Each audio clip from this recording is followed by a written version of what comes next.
Hello, friends. This is Dave Hurwitz, executive editor at ClassicsToday.com, here with Mediocre Mahler, Part 3, a mild-mannered survey where we use no hyperbolic language whatsoever and simply stick to the saddeningly mediocre facts. This is a particularly interesting example of something that happens to all of us, which is we discover mediocrity. Mediocrity is relative. Mediocrity reveals itself in comparison to fabulousness. And the performance in question, the recording in question, is one that may raise an eyebrow or two because it has its fans. It still has its fans. But I think they need to, sort of stop deluding themselves and understand mediocrity. The performance in question is the Jascha Horenstein Mahler Third. Now, back in the day when I was just a wee lad getting into Mahler in the early 70s, there weren't many Mahler Thirds. The Mahler Third was a very, very strange beast because it's the longest symphony ever written that's in the general repertoire, number one.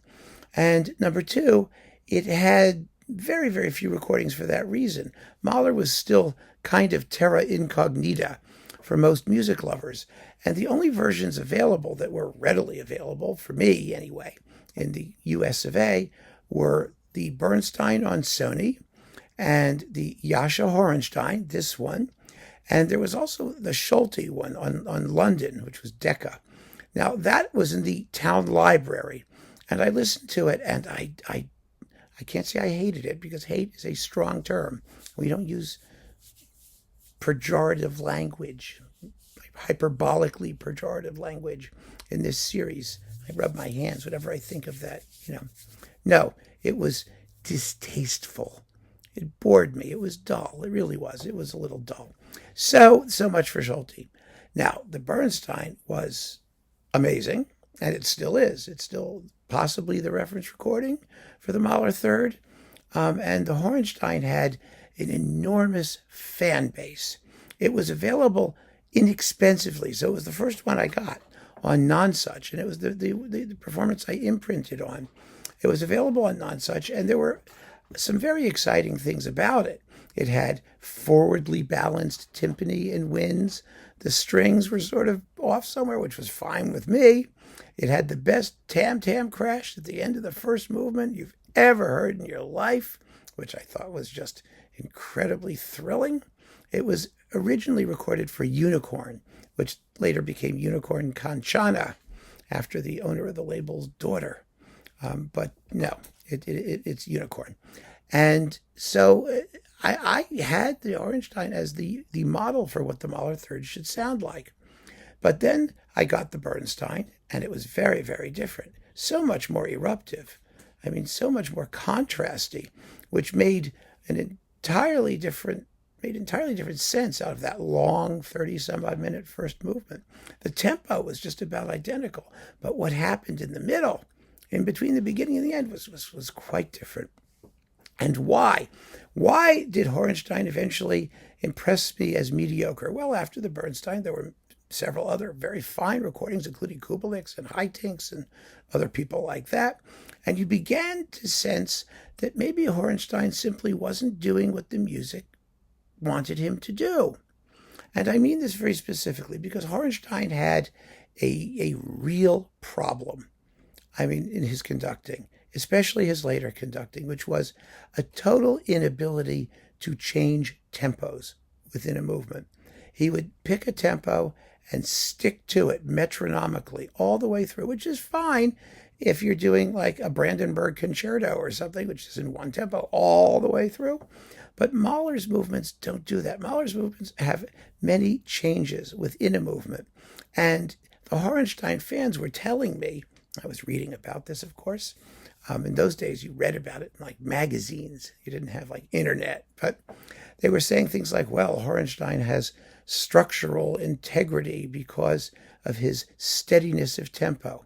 Well, I have to confess, my friends, that is complete bullshit. No, I can't say that. I'm sorry. That is not necessarily true, shall we say? It is true when the piece of music requires a steady tempo. It is not true when a composer has imagined his structure as containing subunits of different size and shape, meaning different speeds. And Mahler's third, the first movement particularly, has many such sections. So does the second movement, so does the scherzo. They all have passages of very, very different speed that need to be realized. You don't have to exaggerate the differences, but you have to pay attention to them. For example, in the first movement of Mahler's third, let's talk about facts. Objective, indisputable facts, which apply even in a mild-mannered survey such as this. The fabulous Western Wind passage in the middle of the development section, the part that goes, the strings are going, like the scales are going crazy. Then the brass comes roaring in, all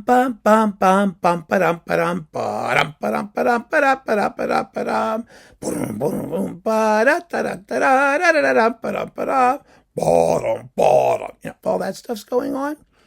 That is meant to be played considerably faster than the funeral march or the simple march that constitutes the two main tempo areas of the movement. And Mahler says so. He's like, go for it. He's telling the performers, come on, move it. And unfortunately, Horenstein does not. He's just sitting there doing this. Nothing changes. And that's very problematic. It's also true after the fabulous tam-tam crash at the end of the first movement. Mahler says again, vorwärts, forward, go. After da-da-da-da-da-da, crash. And then everything's going crazy. The fanfares are doing it. The brass comes in, the percussion, the end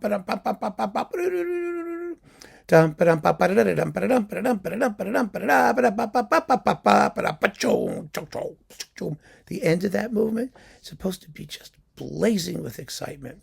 And Horenstein ignores that. I mean, it's nice to hear the timpani going boom, boom, boom, boom, boom, boom like this, but that's not the way Mahler wrote it. Then there is the sonics, the balances with those very forward timpani. Well, they're very nice, except that at one point they disappear. The part is not there. It is not played. And this is also true in Horenstein's unicorn recording of Mahler's first. And I keep thinking to myself, why is there always some section where somebody just doesn't show up and it wasn't re-recorded or it wasn't fixed?